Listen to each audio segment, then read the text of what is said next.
The Ford Raptor is a vehicle built for tough jobs, and it's rare to see it in trouble. But in today's video, we'll see it after an accident and its complete repair. If this is your first time seeing it, subscribe to our channel and let's watch the American Raptor RJ with its 5200cc supercharged V8 engine, the same engine found in the Shelby GT500, also known as the Predator. This engine produces around 700 horsepower and 640 newton meters of torque, and its sound is deep and very clear, a true V8 sound that makes you feel the power from the first press of the gas pedal. The engine is connected to a 10-speed automatic transmission that is smooth on the road and very intelligent in all situations, distributing power correctly, whether on asphalt, sand, or mud. Now let's talk about the suspension, which is the strongest aspect of the entire vehicle. The Raptor RJ features the Fox Life Valve 3.1 suspension system, an intelligent suspension that electronically controls the stiffness and smoothness of the road surface. This suspension is specially designed to withstand impacts from great heights and to provide stability at high speeds in the desert and on rough roads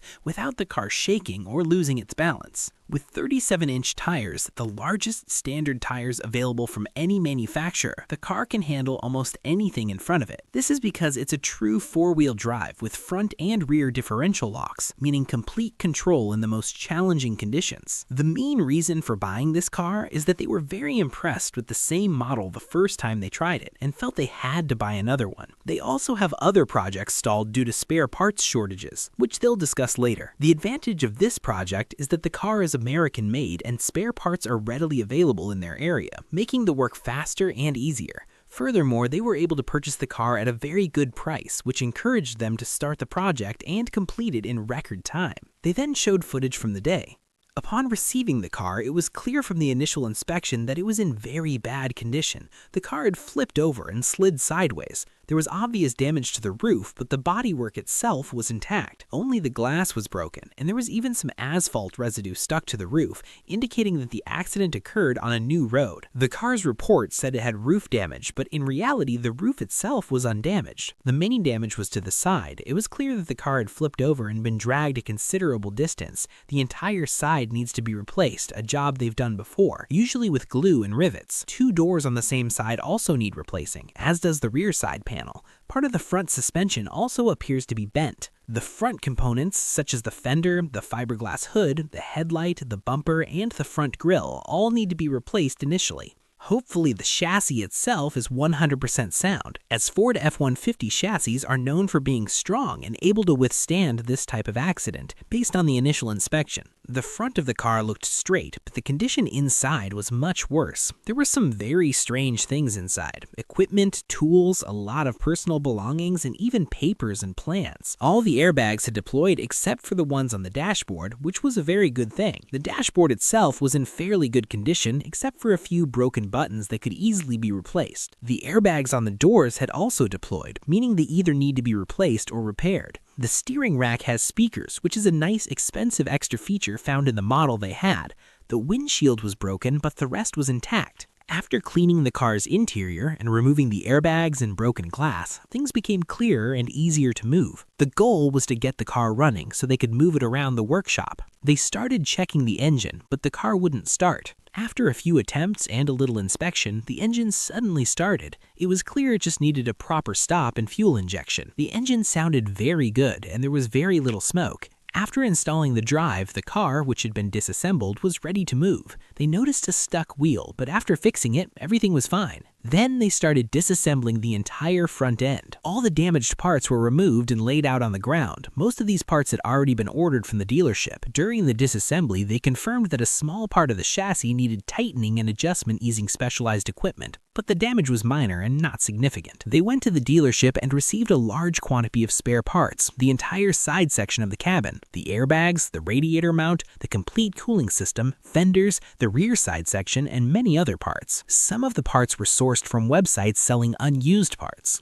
The most difficult step in the entire project was replacing the side section of the cabin because it takes a lot of time and effort. so they decided to start with it first. To work correctly, they had to disassemble the trunk, doors, and fenders. During the disassembly, they discovered a major problem because to reach the welding points, they needed to remove the back glass. However, this glass was very difficult to remove without breaking, and due to its complex position, they would likely have to break it completely. The problem was that this glass was very expensive, which meant a significant additional cost. But there was no other way to get the job done correctly. Initially, they said they'd try to remove the glass without breaking it, but if it did, it wouldn't matter much because they had to do what was necessary to complete the job properly. One of them thought he'd found a solution and suggested bending the tool at a right angle so it would fit into the joint and separate the glass from the outside. Any attempt like this was certainly worth trying. They kept trying without directly touching the glass, and they discussed the method amongst themselves. In the end, what they feared happened, and the glass did break. At that point, they said they needed a vacuum cleaner and that the loss had already occurred because the glass was expensive, very much about $2,200, whether from the agency itself or even if they find it in an alternative way. And that's it. A new one must be obtained. After that, they moved to the final step, to remove the entire side part of the cabin. This step was to grind the welding that goes on it. The length of the car's roof along the side was covered in a very smooth weld, and the metal itself was so soft that they could easily remove a section of it. They were very careful not to touch the roof to avoid scratching it, as the paint was in good condition. If they could preserve it without repainting, that would be excellent. After removing the old section, they were keen to check the condition underneath. It turned out there was no additional work needed. The old section was completely removed, revealing that the main impact point was on the outer side. Surprisingly, there was no warping or major dents. The roof was completely intact, which was very reassuring. The lower section, the middle section, and the rear of the cabin were in excellent condition, with no damage. This saved them a lot of work because replacing those interior parts would have been very tiring. After that, they started cleaning away the remnants of the old adhesive and preparing the surface with sandpaper to install a new section. The new section would be bonded with a special adhesive, and then a large number of sections will be installed, using special screws that recess into the metal.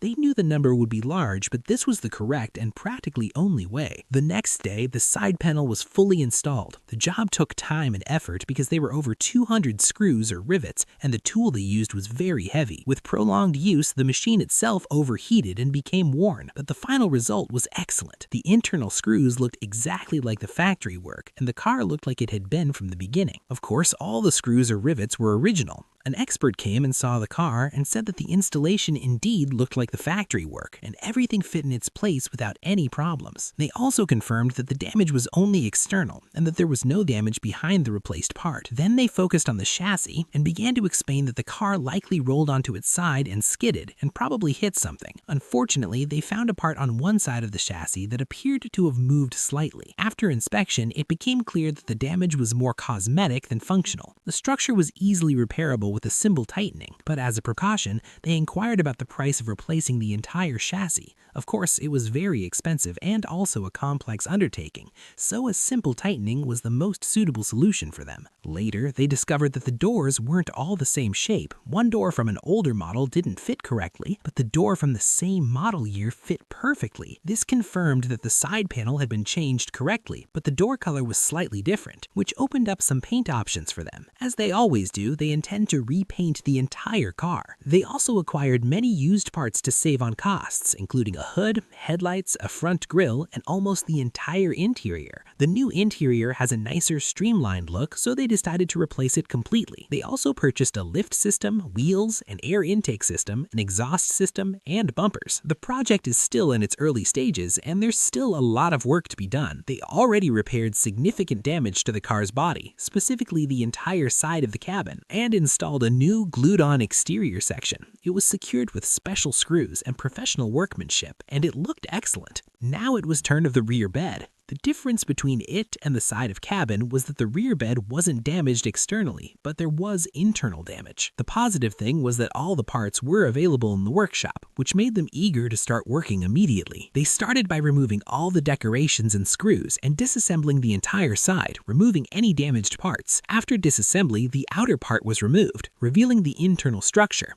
At first glance, it didn't look bad, but in reality, it was recessed about 2 or 3 inches and should be leveler. Fortunately, all the internal parts were available, and replacing them was relatively easy, just screws. They showed the new part in full and explained that they would install it directly in place of the old one, then install the outer part and everything would be right again. The rest of the structure was already straight. They worked on removing the internal part using heat, then reassembled it. Finally, the rear box was fully secured and the result was excellent. There were fewer screws. From the cabin side, the final shape turned out very well. In tight spaces, they used regular screws because the hydraulic press couldn't reach them, which is actually in accordance with Ford's instructions. Everything is now in its place. The tail lamp fits properly, but the tailgate had extra space. Pulling on that part creates a tension, and with the tension, the gap is pulled correctly. But as soon as they release the tension, the gap returns. This is because the impact was in that area and affected the metal. They also faced the problem that the tailgate is fully electronic and there is no manual opening, so it closed and there was no way to open it. They decided to remove part of the interior dashboard to access the mechanism to open it and then address the issue of the gap. After that, they started discussing the paint color. They were torn between black because it was easier or bolder colors this time, like Miami blue or orange, but in the end they decided to stick with the original plan and spray paint. All the paintwork was in the original factory color, and then they could apply wrapping, protection, or even a wrap in a distinctive color. They started preparing the paint job, and the first batch of parts were already painted in the original color. The